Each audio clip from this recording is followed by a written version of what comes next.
ವಿಶೇಷ ಕಾರ್ಯಕ್ರಮಕ್ಕೆ ಸ್ವಾಗತ. ನಾನು ದಿವ್ಯ ಜ್ಯೋತಿ. ಮಗನ ದಾರಿಗೆ ಹೂವು ಹಾಸಿದ ಅಪ್ಪ ಸವಸಿದ್ದು ಮುಳ್ಳಿನ ಮಾರ್ಗ. ಅಪ್ರಯೋಜಕ ಅಂದಿದ್ರು ದೇವೇಗೌಡರು. ಸವಾಲು ಎಸ್ತ ಕುಮಾರಣ್ಣ ಗೆಲ್ಲೋ ಶಪಥಗೈದಿದ್ರು. ಲಡಕಾಸಿ ಸ್ಕೂಟರ್ನಲ್ಲಿ ಹೊತ್ತೊಯ್ತಿದ್ರು ರೀಲ್ ಡಬ್ಬ. ಹೌಸ್ಫುಲ್ ಬೋರ್ಡ್ ಬಿದ್ರೆ ಯುಗಾದಿ ಹಬ್ಬ. ಇಂದು HDK ಜನಪ್ರಿಯ ನಾಯಕ. ಅವರ ಮೇರು ಸಾಧನೆ ಹಿಂದಿದೆ ತಪ್ತ ಕಥಾನಕ. ಇದು ಈ ಸಮಯದ ವಿಶೇಷ ರಿಯಲ್ ಜಾಗ್ವಾರ್. ರಾಜಕೀಯ ರಂಗದಲ್ಲಿ HDKಗೆ ಇರುವ ವರ್ಚಸ್ಸು ಒಂದು ತೂಕದಾದ್ರೆ ಸಿನಿಮಾ ಲೋಕದಲ್ಲಿ ಅವರ ಮೌಲ್ಯ ಮತ್ತೊಂದು ರೀತಿಯದ್ದು. ರಾಜಕೀಯವನ್ನೇ ಉಸಿರಾಡಿ ಸೇವಿಸಿ ಬದುಕುವ ತಂದೆಯಲ್ಲಿ, ಸಿನಿಮಾವನ್ನೇ ಜೀವಿಸುತ್ತಾ ಬೆಳೆದ ಮಗನಲ್ಲಿ. ಹೌದು, ಇಂದು ರಾಜ್ಯದ ಯಶಸ್ವಿ ರಾಜಕಾರಣಿ ಎನಿಸಿಕೊಳ್ಳೋ ಕುಮಾರಸ್ವಾಮಿ ಯಶಸ್ವಿ ಚಿತ್ರ ನಿರ್ಮಾಪಕನಾದ ಕಥೆಯೇ ಬಲು ರೋಚಕ. ಉಜ್ವಲ ಭವಿಷ್ಯ ಹೆಣೆದು ಮಗನ ಹಣೆ ಬರಹ ಬರೆದ ಕುಮಾರಣ್ಣನದ್ದು ಹೋರಾಟದ ಜೀವನ. ರಿಯಲ್ ಜಾಗ್ವಾರ್ ಬದುಕು ಜಟಕ ಬಂಡಿಗೆ ನಿಜಕ್ಕೂ ವಿಧಿಯೇ ಬಾಸು. ಗೊತ್ತಾ JDS ನಾಯಕನ ಸಿನಿಮಾ ಒಲವು? ಅದು HDK ಬದುಕಿನ ಪ್ರಮುಖ ತಿರುವು. ಸೂರ್ಯವಂಶ ಚಿತ್ರ ನೋಡಿ ಆ ಕಾಲಕ್ಕೆ ಕಿತ್ತಾಡಿಕೊಂಡಿದ್ದ ಅದೆಷ್ಟೋ ಅಪ್ಪ ಮಕ್ಕಳು ಒಂದಾದ ಪ್ರಸಂಗಗಳು ಜರುಗಿದ್ವು. ಅಷ್ಟೊಂದು ಪ್ರಭಾವಶಾಲಿಯಾಗಿ ತಂದೆ ಮಗನ ಬಾಂಧವ್ಯ ಚಿತ್ರೀಕರಿಸಲಾಗಿದ್ದ ಈ ಪಾತ್ರಗಳ ಹಿಂದಿದ್ದದ್ದು ನಿಜ ಬದುಕಿನ ಅಪ್ಪ ಮಗನ ಸಂಬಂಧ. ಅದೇ ರಾಜಕೀಯದ ಸಾಮು ಪಟ್ಟುಗಳಲ್ಲಿ ಜಗಜ್ಜಟ್ಟಿಗಳೆನಿಸಿರುವ ವರಿಷ್ಠ ರಾಜಕಾರಣಿ ದೇವೇಗೌಡರು ಮತ್ತವರ ಸುಪುತ್ರ ಮಾಜಿ CM ಕುಮಾರಸ್ವಾಮಿ ಅವರದ್ದು.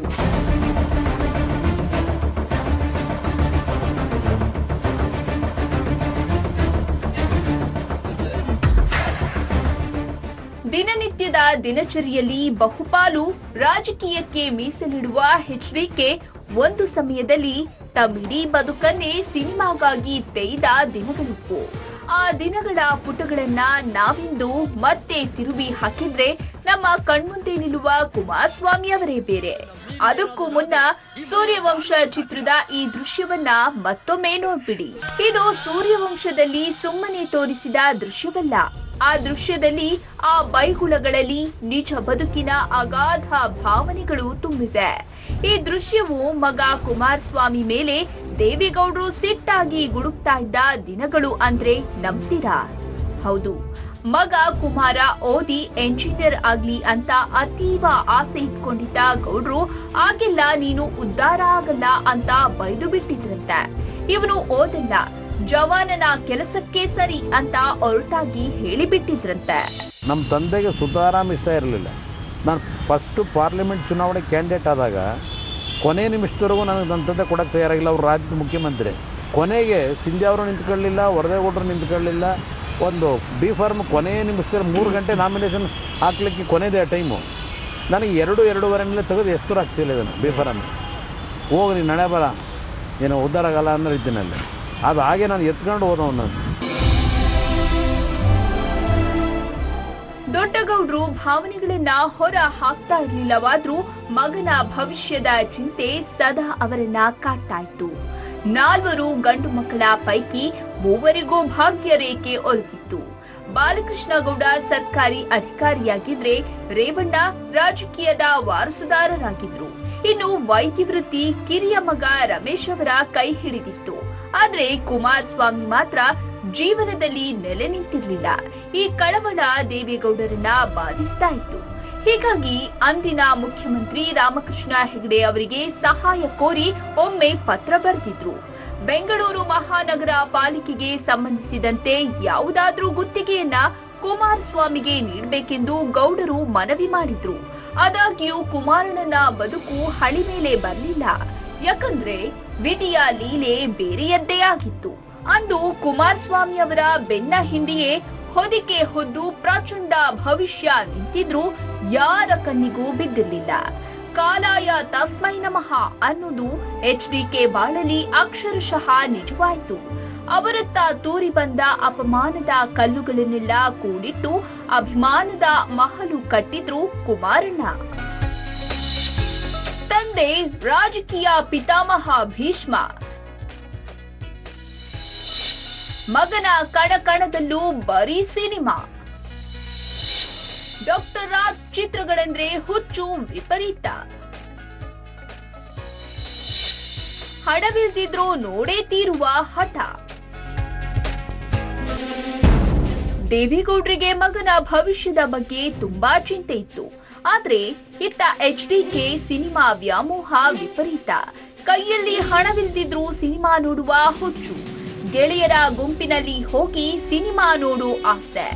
ಅಮ್ಮ ಹಣ ಕೊಡ್ದಿದ್ದಾಗ ಮನೆಯಲ್ಲಿದ್ದ ನ್ಯೂಸ್ ಪೇಪರ್ ಮಾರಿ ಸಿನಿಮಾ ನೋಡೋಕೆ ಓದ್ತಾ ಇದ್ರು.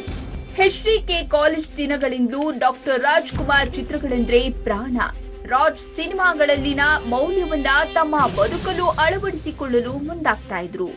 ಯಾವ ಸಿನಿಮಾ ಬಂದ್ರೂ ಮೊದಲ ಸೀಟಲ್ಲಿ ಕೂತು ರಿಲೀಸ್ ಆದ ದಿನವೇ ನೋಡ್ಬೇಕು ಅನ್ನುವ ಹಠ ಅವರದ್ದು. ರಾಜ್ ಸಿನಿಮಾಗಳಂತೂ ದಿನದ 4 ಶೋಗಳನ್ನು ನೋಡಿ ಬರ್ತಾ ಇದ್ರು. ನಾನು ಚಿಕ್ಕಂದಿನಿಂದ ಭಾಳ ಸಿನಿಮಾಗಳು ನೋಡುವೆ ನಾನು. ಓಕೆ, ಬಹುಶಃ ಒಂದು ಬಾರಿ 4 ಶೋ ನೋಡಿರ್ತಕ್ಕಂಥ ದಿನ ಒಂದೇ ದಿನ ಬೆಳಗ್ಗೆ ಮಾರ್ನಿಂಗ್ ಶೋ ಇಂದ up to evening midnight ಶೋವರೆಗೂ 4 ಶೋ ನೋಡಿ. ಹಾಸನ ಜಾತ್ರೆ ಅದು, ಹಾಸನ ಜಾತ್ರೆ ಆಗ ಆ ಟೈಮಲ್ಲಿ ರಿಲೀಸ್ ಆಗಿತ್ತು. 4 ಶೋನು ಒಂದೇ ದಿವಸ ನೋಡಿದ್ದೀನಿ. ಆ ಥರದ್ದು ಹಲವಾರು ಚಿತ್ರಗಳಿದೆ. 1972ರಲ್ಲಿ ರಿಲೀಸ್ ಆದ ಬಂಗಾರದ ಮನುಷ್ಯ ಕರ್ನಾಟಕದಲ್ಲಿ ಕ್ರಾಂತಿ ಸೃಷ್ಟಿಸಿದ ಚಿತ್ರ. ವಿದ್ಯಾವಂತರೆಲ್ಲ ಆಗ ಹಳ್ಳಿ ಕಡೆ ಮುಖ ಮಾಡುವಂತೆ ಮಾಡಿದ್ದ ಪ್ರಭಾವಿ ಸಿನಿಮಾವದು. ರಾಜ್ ಸಿನಿಮಾಗಳು ಕುಮಾರಣ್ಣನ ಮೇಲೆ ಬೀರಿದ ಪ್ರಭಾವಗಳು ಒಂದೆರಡಲ್ಲ. ಆ ಕಾಲಕ್ಕೆ ಬರ್ತಾ ಇದ್ದ ಸಿನಿಮಾಗಳಲ್ಲಿ ಡಾಕ್ಟರ್ ರಾಜ್ ಯಾವ ಸ್ಟೈಲಿನ ಪ್ಯಾಂಟು ಧರಿಸ್ತಾ ಇದ್ರು ಅವರು ಅಂಥದ್ದನ್ನೇ ಹಾಕಿ ಓಡಾಡ್ತಾ ಇದ್ರಂತೆ. ಒಟ್ನಲ್ಲಿ ಸಿನಿಮಾ ಗೀಳು ಅವರನ್ನ ಎತ್ತಲೋ ಕೊಂಡೊಯ್ಯಲಿತ್ತು. ಬಂಗಾರದ ಮನುಷ್ಯ ಚಿತ್ರದಿಂದ ಪ್ರಭಾವ. ಕೃಷಿಕನಾದ್ರೂ ಬಿಡದ ಸಿನಿಮಾ ವ್ಯಾಮೋಹ. 80ರ ದಶಕದ ಕೊನೆಯಲ್ಲಿ ಬೆಂಗಳೂರಿಂದ ರಾಮನಗರಕ್ಕೆ HDK ಮುಖ ಮಾಡಿದ್ರು. ಬಾಳೆ, ತೆಂಗು ಬೆಳೆಗಳ ಹುಲಸಾದ ಫಸಲು ತೆಗಿತಿದ್ರು. ಆದ್ರೆ ಕೃಷಿ ಚಟುವಟಿಕೆಯಲ್ಲಿ ತಲ್ಲೀನರಾದ್ರು. ಮನದಾಳದಲ್ಲಿ ಸೇರಿ ಹೋಗಿದ್ದ ಸಿನಿಮಾ ಜಗತ್ತು ತನ್ನೆಡೆ ಅವರನ್ನ ಸೆಳಿತಲೇ ಇತ್ತು. ಆದ್ರೆ ಮಗನ ಸಿನಿಮಾ ವ್ಯಾಮೋಹದ ಬಗ್ಗೆ ಕಿಂಚಿತ್ ಮಾಹಿತಿಯೂ ಗೌಡರಿಗೆ ಇರಲಿಲ್ಲ ಅನ್ನೋದೇ ಅಚ್ಚರಿಯ ವಿಷಯ. ಅಂತೂ HDK ಸಿನಿಮಾ ಪಯಣ ಶುರುವಾಗಿ ಬಿಟ್ಟು. ಬಂಗಾರದ ಮನುಷ್ಯ ಸಿನಿಮಾದಿಂದ ಅವರೆಷ್ಟು ಪ್ರಭಾವಿತರಾಗಿದ್ರು ಅಂದ್ರೆ ಹಾಸನದ ಹೊಳೆನರಸೀಪುರದಲ್ಲಿ ಅವರದೊಂದು ಥಿಯೇಟರ್ ಅನ್ನೇ ಕಟ್ಟಿಸಿಬಿಟ್ರು. ಸಾಲ ಸೂಲ ಮಾಡಿ ಕಟ್ಟಿಸಿದ ಕನಸಿನ ಸೌಧವೇ ಚೆನ್ನಂಬಿಕಾ ಚಿತ್ರಮಂದಿರ. ಇತ್ತ ಮಗ ಒಳ್ಳೆ ರೈಸ್ ಮಿಲ್ ತೆರೆದು ಉದ್ಯಮ ಮಾಡಬೇಕೆಂಬ ಬಯಕೆ ಹೊಂದಿದ್ರು ಗೌಡ್ರು. ಆದ್ರೆ ತಂದೆಯ ಆಸೆ ಧಿಕ್ಕರಿಸಿ HDK 1986ರಲ್ಲಿ ಚೆನ್ನಂಬಿಕಾ ಚಿತ್ರಮಂದಿರ ನಿರ್ಮಿಸೇ ಬಿಟ್ರು.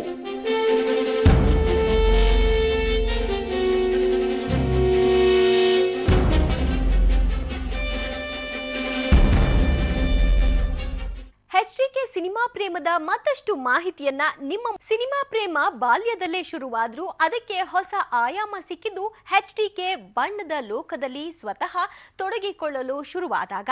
ಹೊಳೆನರಸೀಪುರದಲ್ಲಿ ಚೆನ್ನಂಬಿಕಾ ಚಿತ್ರಮಂದಿರ ಶುರುವಾಗಿದ್ದು ಒಂದು ಮಜಲಾದ್ರೆ ಮುಂದಿನ ದಿನಗಳಲ್ಲಿ ವಿತರಕ ಮತ್ತು ನಿರ್ಮಾಪಕರಾಗಿ ಹೊರಹೊಮ್ಮಿದ್ದು ಮತ್ತೊಂದು ಯಶೋಗಾಥೆ. ತಂದೆಯ ಆಸೆ ಧಿಕ್ಕರಿಸಿ ಥಿಯೇಟರ್ ನಿರ್ಮಾಣ. ಗೆದ್ದೇ ತೀರಲು ಮಾಡಿಬಿಟ್ರು ಕುಮಾರಣ್ಣ ಪಣ.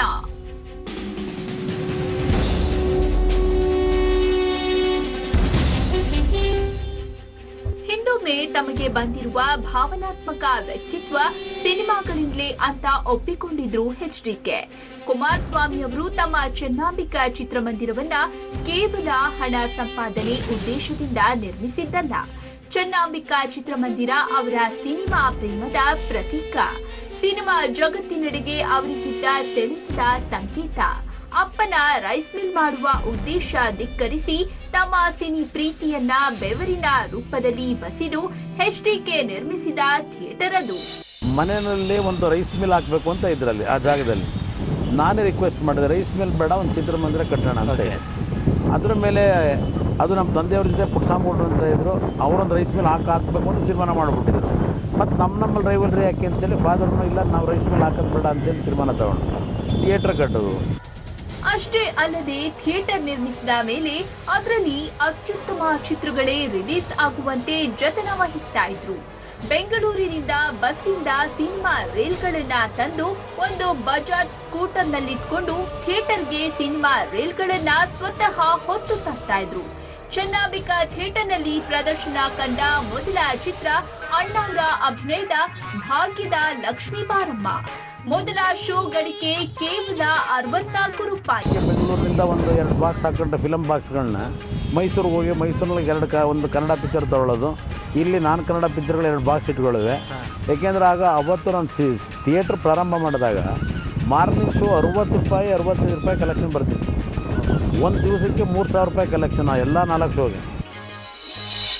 ವಿತರಕನಾಗಿ ಗೆದ್ದಿದ್ರು ಮಹತ್ತರ ಸವಾಲು.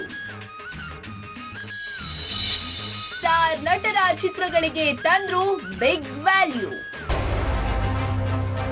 HDK ನಿರ್ಮಾಪಕನಾಗುವ ಮುನ್ನ ಯಶಸ್ಸು ಸಾಧಿಸಿದ್ದು ಓರ್ವ ಉತ್ತಮ ವಿತರಕನಾಗಿ.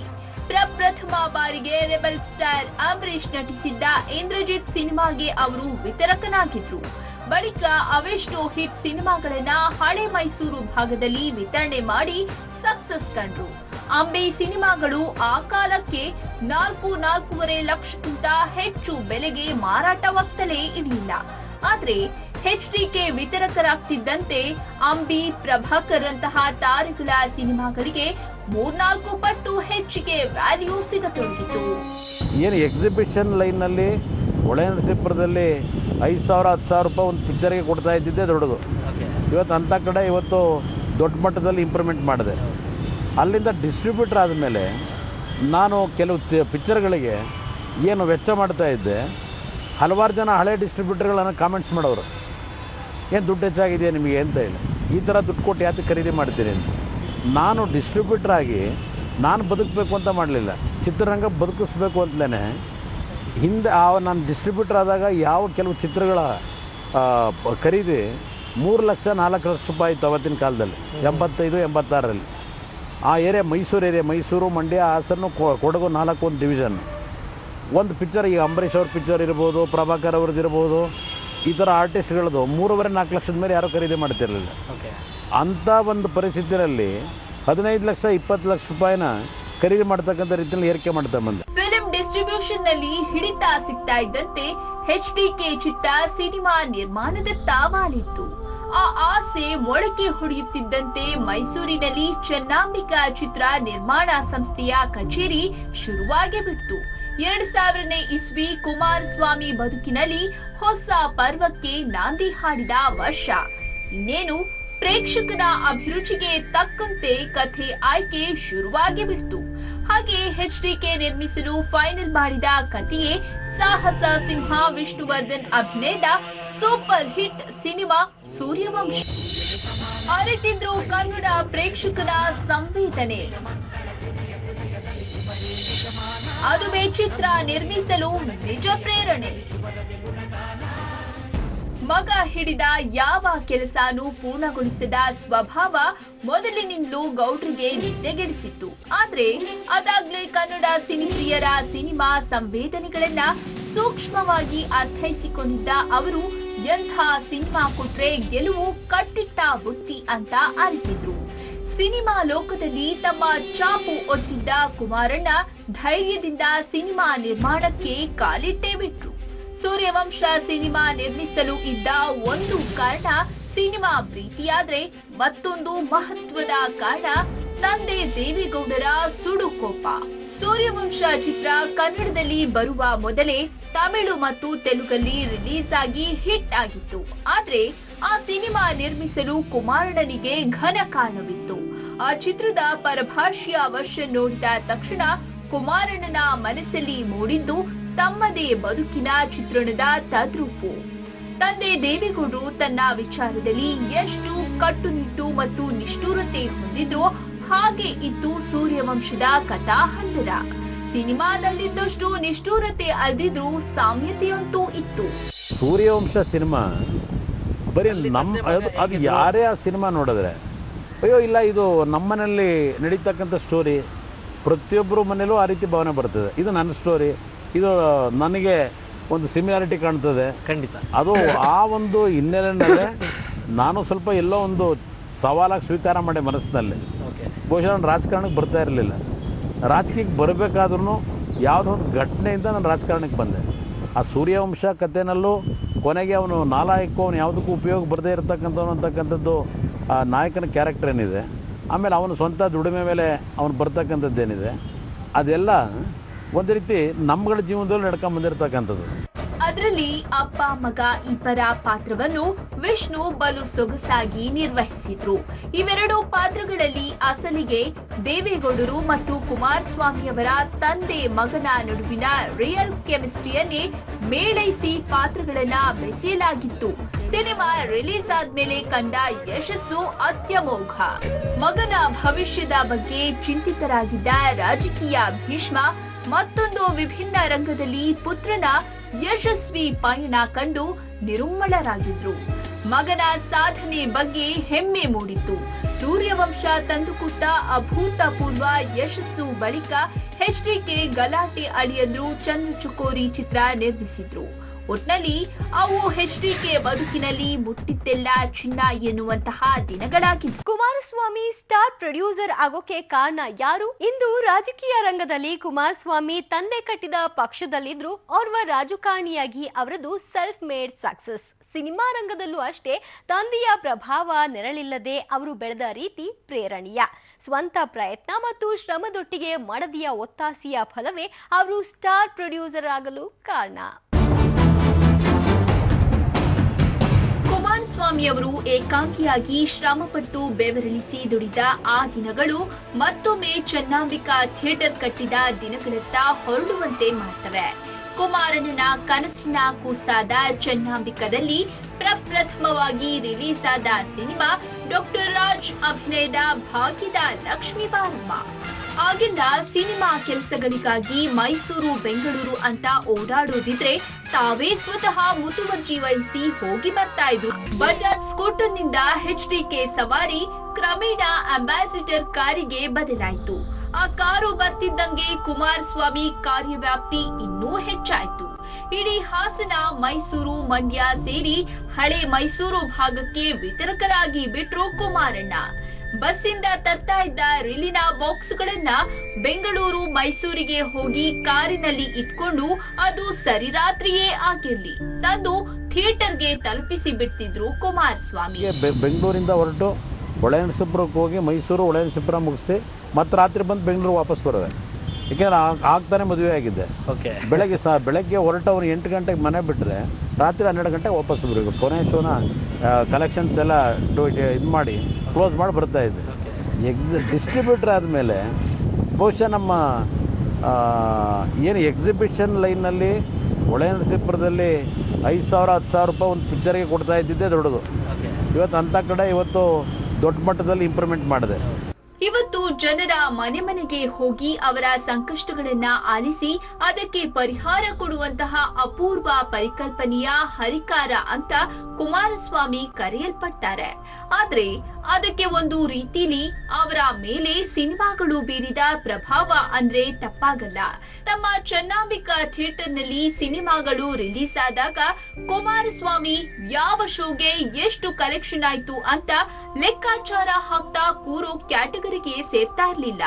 ಬದಲಾಗಿ ಸಿನಿಮಾ ಓಡ್ತಿದ್ದ ವೇಳೆ ತಾವೇ 2.5 ಗಂಟೆ ಕಾಲ ಪ್ರತಿ ಶೋನಲ್ಲೂ ಹೊಸ ಕೌತುಕ ಲೋಕಕ್ಕೆ ಎಚ್ಡಿಕೆ ಸೇರಿ ಬಿಡ್ತಾ ಇದ್ರು.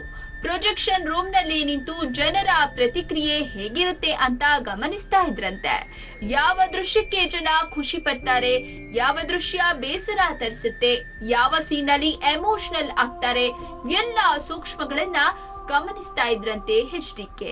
ಈ ಮೂಲಕ ಜನರ ಭಾವನೆಗಳನ್ನ ಸಲೀಸಾಗಿ ಅರ್ಥೈಸಿಕೊಳ್ಳುವ ಶಕ್ತಿ ಗಳಿಸಿಬಿಟ್ರು. ಥಿಯೇಟರ್ ಕಟ್ಟದ ಮೇಲೆ ಆ ಸಿನಿಮಾ ಪ್ರಾರಂಭ ಆದರೆ 2.5 ಗಂಟೆ ನಿಂತು ಹಿಂದ್ಗಡೆನಲ್ಲಿ ಬಾಗಿಲ ಹತ್ರ ಆ ಸಿನಿಮಾ ವೀಕ್ಷಣೆ ಮಾಡುವೆ.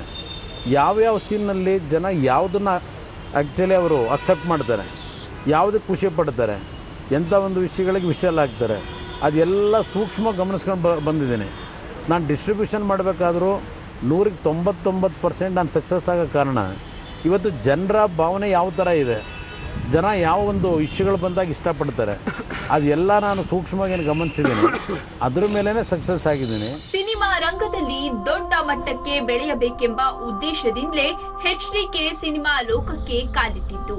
ಈ ಪಯಣದಲ್ಲಿ ಅವರೆಲ್ಲೂ ತಮ್ಮ ತಂದೆಯ ಹಣವನ್ನಾಗಲಿ ವರ್ಚಸ್ಸನ್ನಾಗಲಿ ಎನ್ಕ್ಯಾಶ್ ಮಾಡಿಕೊಳ್ಳಿಲ್ಲ.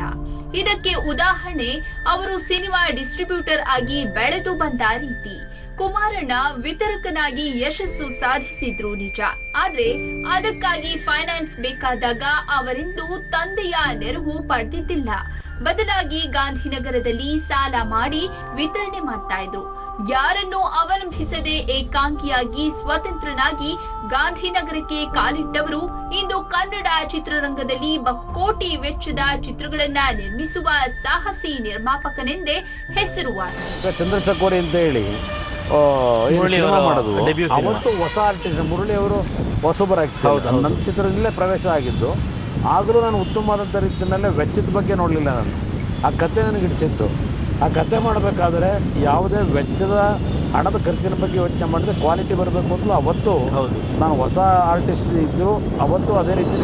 ಸೂರ್ಯವಂಶ ಚಿತ್ರದಲ್ಲಿ ಮತ್ತೊಂದು ಮಹತ್ವದ ಅಂಶವಿದೆ. ಅದರಲ್ಲಿ ಹೀರೋಯಿನ್ ಸಿರಿವಂತ ಕುಟುಂಬದ ಮಗಳು, ಆದ್ರೆ ಪ್ರೀತಿಸಿದವನಿಗಾಗಿ ಬಡತನದ ಚೌಕಟ್ಟಿನಲ್ಲೇ ಸಂಸಾರ ಮಾಡಲು ಸಿದ್ಧವಾಗ್ತಾಳೆ. ಇಲ್ಲಿ ತಕ್ಷಣ ನೆನಪಾಗೋದೆ HDK ಗೆಲುವಿನ ಹಿಂದೆ ಸದಾ ಬೆಂಗಾವಲಾಗಿ ಮೌನವಾಗಿದ್ದೇ ಅವರ ಯಶಸ್ಸಿಗಾಗಿ ಪ್ರತಿಕ್ಷಣ ತುಡಿಯುವ ಅವರ ಮಡದಿ ಅನಿತಾ ಕುಮಾರಸ್ವಾಮಿ ಅವರು.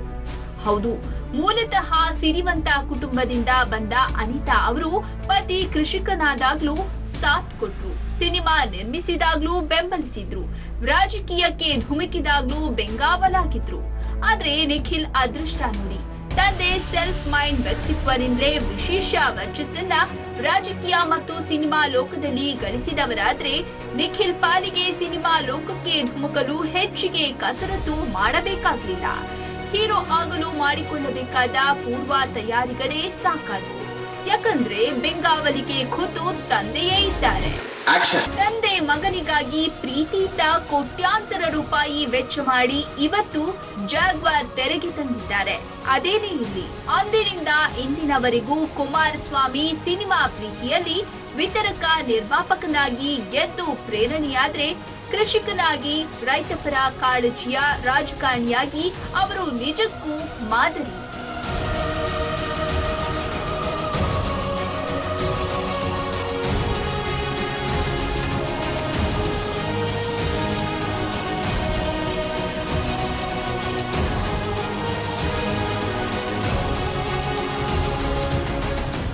ಕುಮಾರಸ್ವಾಮಿ ನಿರ್ಮಿಸಿದ ಸಿನಿಮಾಗಳ ಬಗ್ಗೆ ಒಂದಷ್ಟು ಮಾಹಿತಿ. ಬಾಲ್ಯದಿಂದಲೂ ಸಿನಿಮಾ ಕ್ರೇಜ್ ಬೆಳೆಸಿಕೊಂಡು ಬಂದ ಕುಮಾರಸ್ವಾಮಿ ಸದಭಿರುಚಿಯ ಚಿತ್ರಗಳನ್ನೇ ಮಾಡುತ್ತಾ ಬಂದಿದ್ದಾರೆ. ಸಮಾಜಕ್ಕೆ ಒಳ್ಳೆಯ ಸಂದೇಶ ನೀಡುವ ಚಿತ್ರಗಳನ್ನೇ ಮಾಡ್ತೇವೆ ಎಂತಾರೆ. ಅದರಂತೆ ನಡೆದಿದ್ದಾರೆ. ರೀಮೇಕ್ ಇರಲಿ ಸ್ವಾಮೇಕ್ ಇರಲಿ, ಅಲ್ಲಿ ಕುಮಾರಸ್ವಾಮಿ ಟಚ್ ಇದ್ದೇ ಇರುತ್ತೆ. ಅವರು ಯಾವ್ಯಾವ ಚಿತ್ರಗಳನ್ನ ಮಾಡಿದ್ದಾರೆ ಅಂತ ನೋಡೋಣ ಬನ್ನಿ. ಪ್ರೇಮೋತ್ಸವದಿಂದ ಆರಂಭ ಕುಮಾರ ಪರ್ವ. ಜಾಗ್ವಾರ್ ಸಿನಿಮಾ ಮೇಕಿಂಗ್ ಕನ್ನಡಿಗರ ಗರ್ವ. ಕುಮಾರಸ್ವಾಮಿ ಚಿತ್ರರಂಗಕ್ಕೆ ಅಧಿಕೃತವಾಗಿ ಕಾಲಿಟ್ಟಿದ್ದು ಇಂದ್ರಜಿತ್ ಚಿತ್ರದ ಮೂಲಕ. ಅಂದರೆ ಈ ಚಿತ್ರದ ವಿತರಣೆಯ ಹಕ್ಕುಗಳನ್ನ ಇವರು ಕೊಂಡಿದ್ರು. KV ರಾಜು ನಿರ್ದೇಶನದ ಈ ಚಿತ್ರದಲ್ಲಿ ಅಂಬರೀಶ್, ದೀಪಿಕಾ, ದೇವರಾಜ್, ಶಶಿಕುಮಾರ್ ನಟಿಸಿದ್ರು. ಒನ್ಸ್ ಅಗೇನ್ ಅದು ಪೊಲೀಸ್ ಅಧಿಕಾರಿಯ ಸುತ್ತ ಹೆಣೆದ ಕತೆ. ಪ್ರಾಸಬದ್ಧ ಡೈಲಾಗ್, ವಿಚಿತ್ರ ಕ್ಯಾಮೆರಾ ಕೆಲಸ, ಹಂಸಲೇಖ ಭರ್ಜರಿ ಹಾಡುಗಳಿದ್ವು. ರಿಲೀಸ್ಗೂ ಮುನ್ನ ಕೆಲವರು ಕುಮಾರಣ್ಣನಿಗೆ ಈ ಸಿನಿಮಾ ಯಾಕೆ ಪಡೆದುಕೊಂಡೆ ಅಂತ ಕೇಳಿದ್ರಂತೆ. ಆದ್ರೆ ಚಿತ್ರ ಭರ್ಜರಿ ಗೆಲುವು ಕಂಡಿತ್ತು. ಅದರಲ್ಲೂ ಹಂಸಲೇಖ ಬರೆದ ಬೆಳ್ಳಿ ರಥದಲ್ಲಿ ಸೂರ್ಯ ತಂದ ಕಿರಣ ಹಾಡು ಎವರ್ ಗ್ರೀನ್ ಅನಿಸಿಕೊಂಡಿತ್ತು. ಇಂದ್ರಜಿತ್ ಚಿತ್ರ ಕುಮಾರಣ್ಣನಿಗೆ ಭರ್ತಿ ಲಾಭ ತಂದಿತ್ತು. ವಿತರಿಸಿದ ಮೊದಲೇ ಚಿತ್ರವೇ ಜಾಕ್ ಪಾಟ್ ಹೊಡಿತು. ಆ ಮೂಲಕ ಕುಮಾರಸ್ವಾಮಿ ಫಸ್ಟ್ ಹಿಟ್ ಕೊಟ್ರು. ಇವರು ನಿರ್ಮಿಸಿದ ಮೊದಲ ಚಿತ್ರ ಪ್ರೇಮೋತ್ಸವ. ಇದು 1999ರಲ್ಲಿ ರಿಲೀಸ್ ಆಯಿತು. ದಿನೇಶ್ ಬಾಬು ನಿರ್ದೇಶನದ ಈ ಚಿತ್ರದಲ್ಲಿ ವಿಷ್ಣುವರ್ಧನ್, ದೇವಯಾನಿ, ರೋಜಾ, ತಾರಾ ನಟಿಸಿದ್ರು. ಇದೊಂದು ಗಂಡ ಹೆಂಡತಿಯ ನಡುವಿನ ಪ್ರೇಮ ಕತೆ. ಎಂದಿನಂತೆ ದಿನೇಶ್ ಬಾಬು ಟಚ್ ಇತ್ತು, ವಿಮರ್ಶಕರಿಂದ ಮೆಚ್ಚುಗೆ ಗಳಿಸಿತ್ತು. ಆದ್ರೆ ಹಣ ಮಾಡುವಲ್ಲಿ ವಿಫಲವಾಯಿತು. ಆದ್ರೆ ಒಂದೊಳ್ಳೆ ಚಿತ್ರ ಕೊಟ್ಟ ತೃಪ್ತಿ ಚೆನ್ನಾಂಬಿಕಾ ಬ್ಯಾನರ್ಗೆ ಬಂತು. ಇವರಿಗೆ ಮೊದಲ ಬಂಪರ್ ಸಕ್ಸಸ್ ಕೊಟ್ಟಿದ್ದು ಸೂರ್ಯವಂಶ. ಇದು ತಮಿಳು ಚಿತ್ರದ ರಿಮೇಕು. ಅಲ್ಲಿ ಸೂಪರ್ ಹಿಟ್ ಆಗಿತ್ತು. ಅದನ್ನೇ ಕನ್ನಡದಲ್ಲಿ ಎಸ್ ನಾರಾಯಣ್ ಸೂರ್ಯವಂಶ ಹೆಸರಿನಲ್ಲಿ ತಂದ್ರು. ವಿಷ್ಣುವರ್ಧನ್, ಲಕ್ಷ್ಮಿ, ಈಶಾ ಕೊಪ್ಪಿಕರ್, ದೊಡ್ಡಣ್ಣ, ಮುಖ್ಯಮಂತ್ರಿ ಚಂದ್ರು ಮುಂತಾದವರು ನಟಿಸಿದ್ರು. ಅಪ್ಪ ಮಗನ ಸಂಬಂಧದ ಸುತ್ತ ಕತೆ ಹೆಣೆಯಲಾಗಿತ್ತು. ವಿಷ್ಣು ಡಬಲ್ ರೋಲ್ ನಲ್ಲಿದ್ರು. ಸೆಂಟಿಮೆಂಟ್, ಕಾಮಿಡಿ, ಲವ್ ಎಲ್ಲವೂ ಇತ್ತು. ಚಿತ್ರ ಹಣವನ್ನ ಮಿಂಟ್ ಮಾಡಿತ್ತು. ಭರ್ತಿ 15 ಕೋಟಿ ಗಳಿಸಿತ್ತು. ಚೆನ್ನಾಂಬಿಕಾ ಬ್ಯಾನರ್ನ ಮೊದಲ ಹಿಟ್ ಚಿತ್ರ ಅನಿಸಿಕೊಂಡಿತ್ತು. ಎಸ್ ನಾರಾಯಣ್ ನಿರ್ದೇಶನದ ಮತ್ತೊಂದು ಚಿತ್ರ ಗಲಾಟೆ ಅಳಿಯಂದ್ರು. ಇದು ಕೂಡ ರಿಮೇಕ್ ಚಿತ್ರ. ಕನ್ನಡದಲ್ಲಿ ಶಿವಣ್ಣ ಮತ್ತು ನಾರಾಯಣ್ ನಾಯಕರಾಗಿ ನಟಿಸಿದ್ರು. ಹಿಂದಿಯ ಅಂದಾಜ್ ಅಪ್ನಾ ಅಪ್ನಾ ಚಿತ್ರವನ್ನ ಹೋಲ್ತಾ ಇತ್ತು. ಕನ್ನಡಕ್ಕೆ ಬೇಕಾದ ಬದಲಾವಣೆ ಮಾಡಿಕೊಂಡ್ರು ನಾರಾಯಣ್. ಪಕ್ಕ ಕಾಮಿಡಿ ಚಿತ್ರ, ಜೊತೆಗಿಷ್ಟು ಲವ್ ಸೆಂಟಿಮೆಂಟು ಇತ್ತು. ಚಿತ್ರಕ್ಕೆ ಹಾಕಿದ್ದ ಬಂಡವಾಳಕ್ಕೆ ಮೋಸ ಮಾಡಲಿಲ್ಲ. 2003ರಲ್ಲಿ ಬಂದ ಚಂದ್ರಚಕೋರಿ ಆ ದಿನಗಳಲ್ಲಿ ಕುಮಾರಣ್ಣನ ಬ್ಯಾನರ್ನಿಂದ ಬಂದ ಮೆಗಾ ಹಿಟ್ ಚಿತ್ರ. ಎಸ್ ನಾರಾಯಣ್ ನಿರ್ದೇಶನ ಇತ್ತು. ಚಿನ್ನೇಗೌಡರ ಮಗ ಶ್ರೀಮುರಳಿ ಮೊದಲ ಬಾರಿ ನಾಯಕನಾದ ಚಿತ್ರ ಇದು. ಶ್ರೀಮುರಳಿ ಹೊಸಬರಾದ್ರೂ ಕುಮಾರಸ್ವಾಮಿ ಬಂಡವಾಳದಲ್ಲಿ ಕಮ್ಮಿ ಮಾಡಲಿಲ್ಲ. ಪ್ರತಿಯೊಂದು ದೃಶ್ಯ ಅದ್ದೂರಿಯಾಗಿ ಬರ್ಬೇಕೆಂದ್ರು. ಅದರಂತೆ ಹಣವನ್ನ ಖರ್ಚು ಮಾಡಿದ್ರು. ಜನರು ಕೂಡ ಕೈ ಬಿಡ್ಲಿಲ್ಲ. ದೊಡ್ಡ ಮಟ್ಟದಲ್ಲಿ ಗೆಲ್ಲಿಸಿದ್ರು. 1 ವರ್ಷ ಓಡಿ ಹೊಸ ದಾಖಲೆ ಬರಿತು. ರಾಜ್ಯ ಪ್ರಶಸ್ತಿಗಳು ಹುಡುಕಿಕೊಂಡು ಬಂದ್ವು. ಶ್ರೀಮುರಳಿ ನಟನಾಗಿ ಬೆಳಕಿಗೆ ಬಂದ್ರು. ಹಾಡುಗಳು ಹಿಟ್ಟಾದ್ವು. ಈಗಲೂ ಎಸ್.ಎ. ರಾಜ್ಕುಮಾರ್ ಸಂಗೀತದ ಹಾಡುಗಳು ಕೇಳ್ತಾ ಇರ್ತವೆ. ಇತ್ತೀಚೆಗೆ ಅವರ ಮಗ ನಿಖಿಲ್ ಅಭಿನಯದ ಜಾಗ್ವಾರ್ ಚಿತ್ರ ರಿಲೀಸ್ ಆಗಿದೆ. ಯಾವುದೇ ತೆಲುಗು, ತಮಿಳು ಚಿತ್ರಕ್ಕೆ ಕಮ್ಮಿ ಇಲ್ಲದಂತೆ ಹಣ ಸುರಿದಿದ್ದಾರೆ ಕುಮಾರಣ್ಣ. ಕನ್ನಡ ಮತ್ತು ತೆಲುಗಿನಲ್ಲಿ ನಿರ್ಮಾಣವಾಗಿದೆ. ಎಲ್ಲಾ ಕಡೆ ಒಳ್ಳೆಯ ಟಾಕ್ ಆಗಿದೆ. ನಿಖಿಲ್ ಅಭಿನಯವನ್ನ ಜನರು ಮೆಚ್ಚಿಕೊಂಡಿದ್ದಾರೆ. ಹಾಕಿದ ಬಂಡವಾಳ ಹರಿದು ಬರ್ತಾ ಇದೆ. ಒಟ್ಟಲ್ಲಿ ಮಗನ ಚಿತ್ರದ ಗೆಲುವು ಕುಮಾರಣ್ಣನಿಗೆ ಇನ್ನಷ್ಟು ಚಿತ್ರ ನಿರ್ಮಿಸುವ ಆಸೆ ಮೂಡಿಸಿದೆ. ಇನ್ನಷ್ಟು ಇಂತಹ ಚಿತ್ರಗಳು ಅವರ ಬ್ಯಾನರ್ನಿಂದ ಈ ಹೊತ್ತಿನ ವಿಶೇಷ ರಿಯಲ್ ಜಾಗ್ವಾರ್. ನೆನಪಿರ್ಲಿ, ನ್ಯೂಸ್ ಅಂದ್ರೆ ಪಬ್ಲಿಕ್ ಟಿವಿ.